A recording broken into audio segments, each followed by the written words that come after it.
Assalamualaikum warahmatullahi wabarakatuh. Selamat pagi semuanya. Semangat pagi. Kita ketemu lagi. Kali ini Bu Betty akan menyampaikan materi terkait dengan masalah penelitian. Nah, minggu lalu Bu Betty sudah kasih tugas. Yuk yang belum ngumpulin tugas, ayo segera dikumpulkan ya. Langsung saja kita mulai. Nah, ini dia. Terkait dengan masalah penelitian, ya. Jadi, apa sih sebenarnya masalah dalam penelitian itu?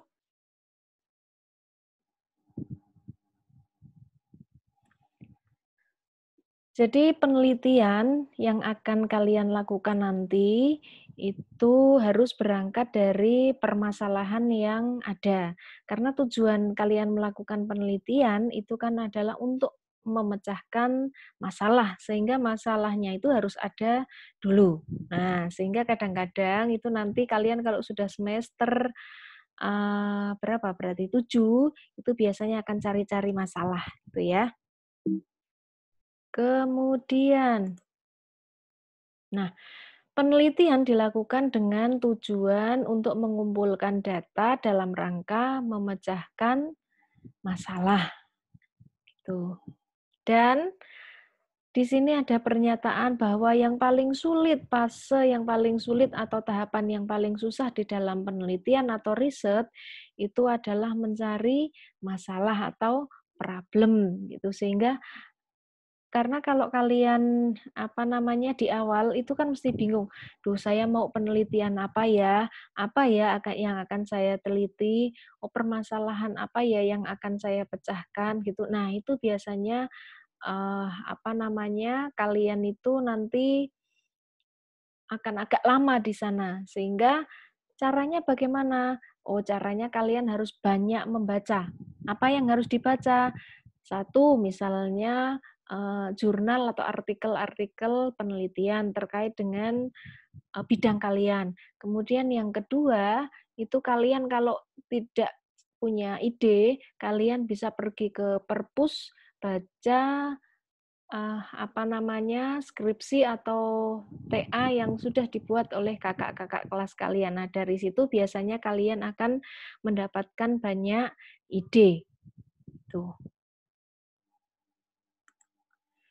Kemudian yang keempat, bila masalah dalam penelitian telah ditemukan, maka kalian akan merasa, oh sebenarnya sebagian besar pekerjaan penelitian itu sudah kalian selesaikan. Karena memang tahapan ini agak agak lama, apalagi nanti permasalahan penelitian itu kan kalian harus diskusikan dengan dosen pembimbing, apakah dosen pembimbingnya setuju atau tidak, atau ACC enggak dengan penelitian yang kalian lakukan atau masalah yang kalian angkat gitu. Tapi tidak perlu khawatir untuk mencari masalah penelitian itu.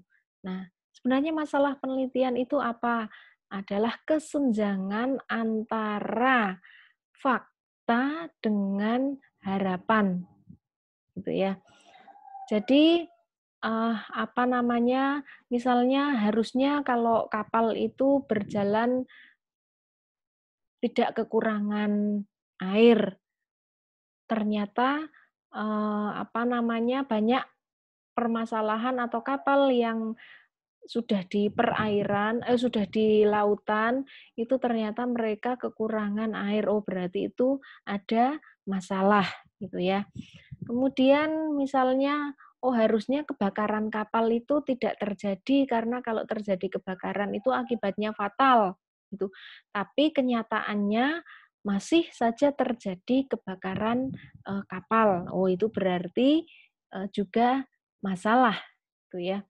Sehingga masalah itu adalah kesenjangan antara fakta, apa yang terjadi, dengan harapan atau apa yang seharusnya. Seharusnya kan tidak boleh terjadi ada kebakaran kapal dan seterusnya gitu ya.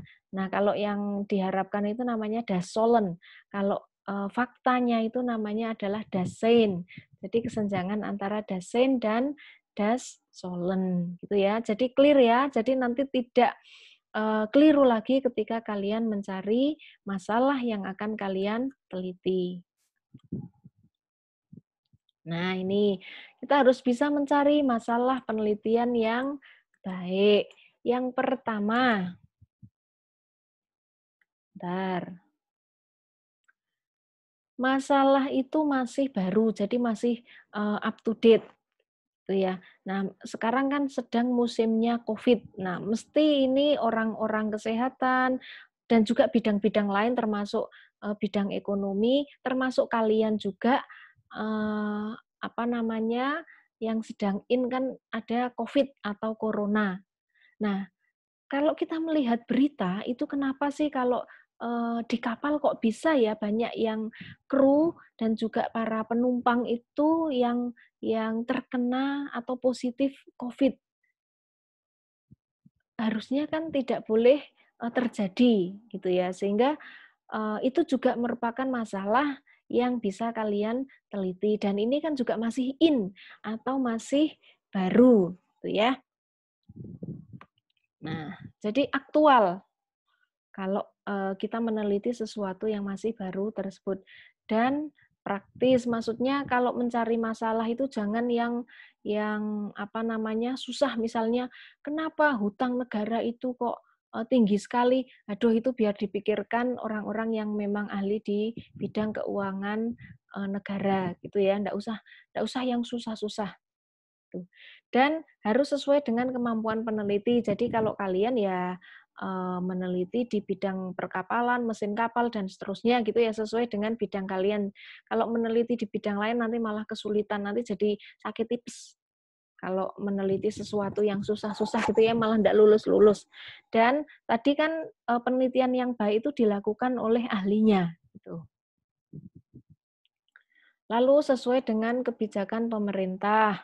Lalu ada yang mendukung, maksudnya tidak bertentangan dengan kebijakan pemerintah gitu ya.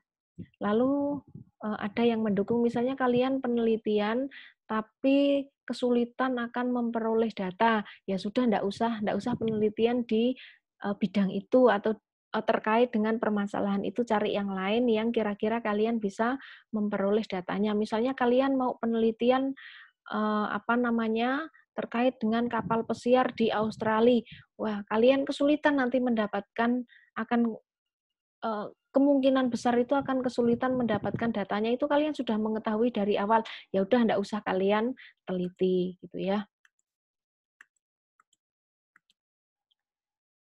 Kemudian apakah masalah yang akan diteliti itu sebentar. Merupakan masalah yang sedang hangat di dalam masyarakat tadi yang sudah Bu Betty ceritakan ya.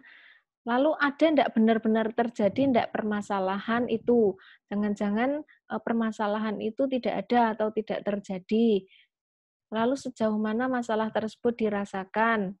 Kemudian apakah masalah tersebut mempengaruhi pokok tertentu? Lalu apakah masalah tersebut berhubungan dengan masalah sosial ekonomi dan kesehatan yang luas? Jadi kalau hanya permasalahan sepele ya enggak usah di apa teliti gitu ya. Karena sayang tenaga yang sudah waktu, pikiran, tenaga biaya yang sudah kalian keluarkan. Nah, lalu membuat rumusan masalah penelitian yang baik itu yang seperti apa? Ini yang pertama, masalah itu harus fleksibel, kemudian harus jelas, harus signifikan memberikan kontribusi, artinya bermanfaat gitu ya. Kemudian harus etis, lalu menyatakan hubungan antara dua variabel atau lebih. Nah, ini nanti tergantung jenis penelitian kalian gitu ya. Kemudian yang namanya masalah itu dinyatakan dalam bentuk kalimat tanya, ya. Ingat, jadi masalah itu disajikan nanti dalam bentuk kalimat tanya.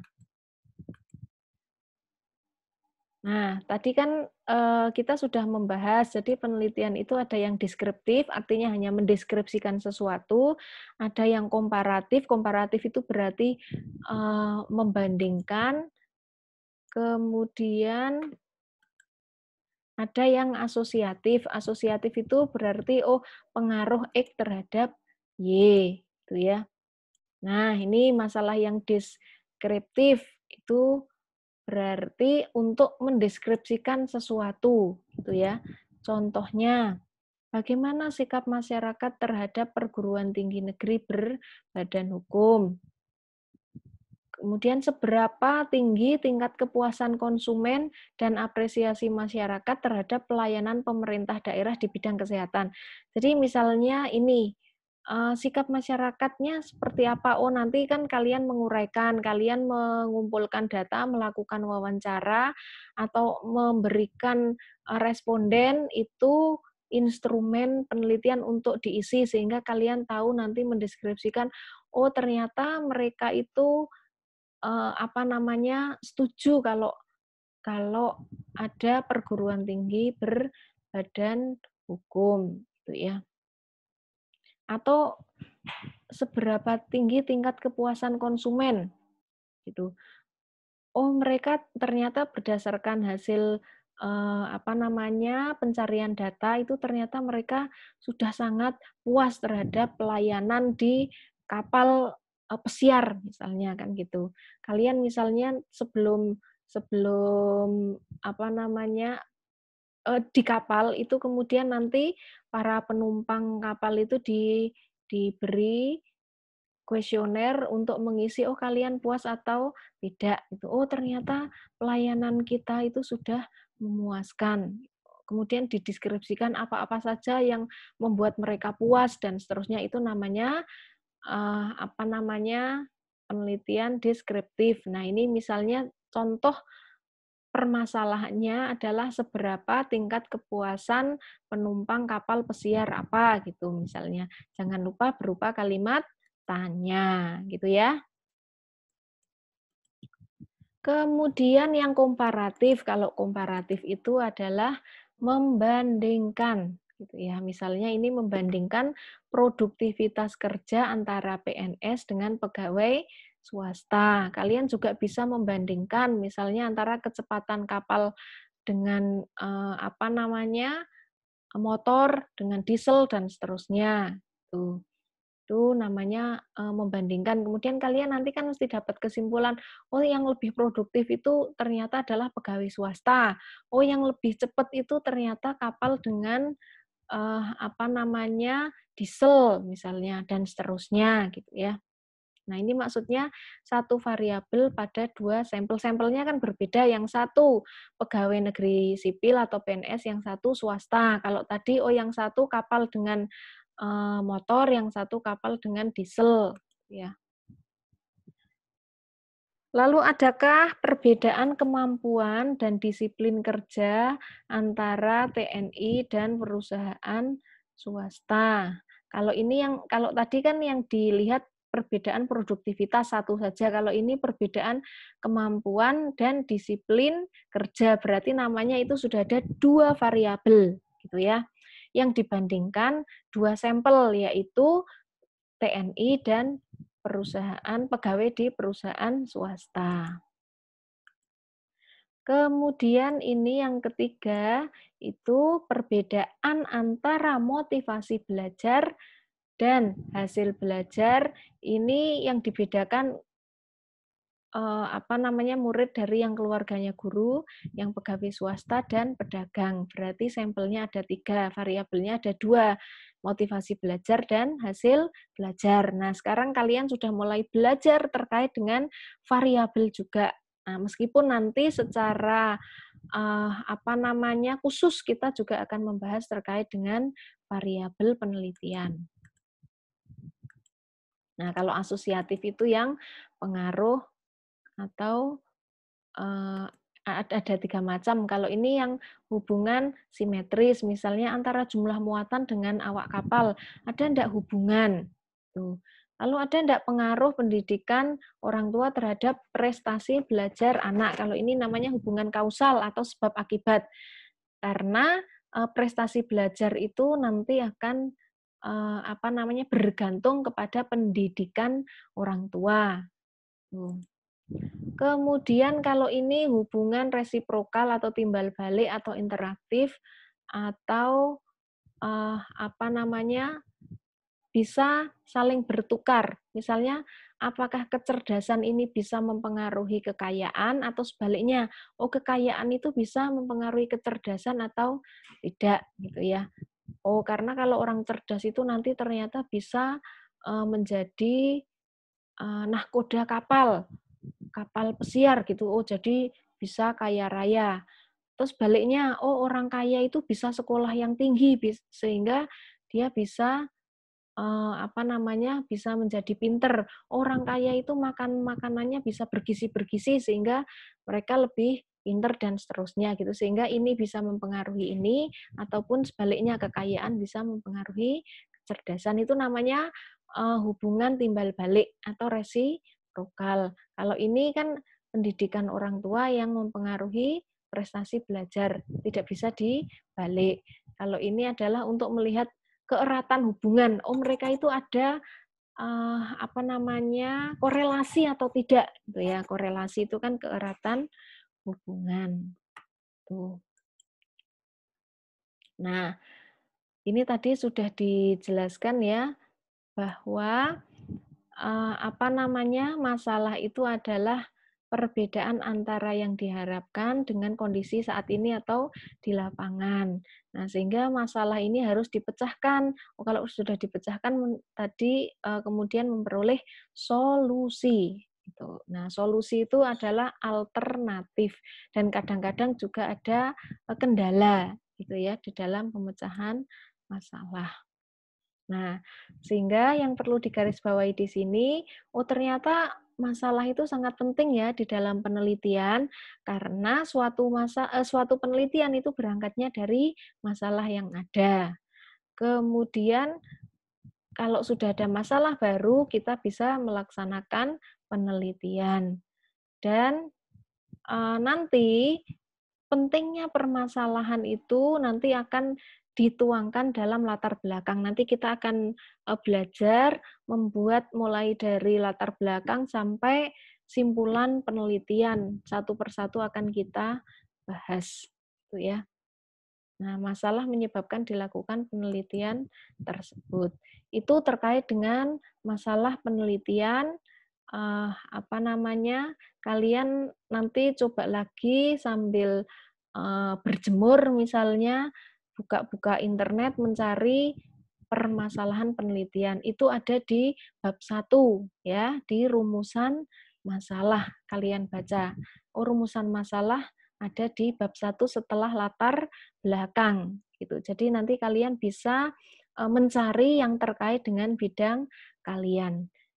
Silahkan nanti mencari lagi permasalahan yang terkait dengan bidang penelitian kalian. Silahkan nanti diketik atau kalian juga bisa mengembangkan kemarin yang sudah dikumpulkan ke Bu Betty. Itu ya. Yang belum mengumpulkan jangan lupa segera mencari.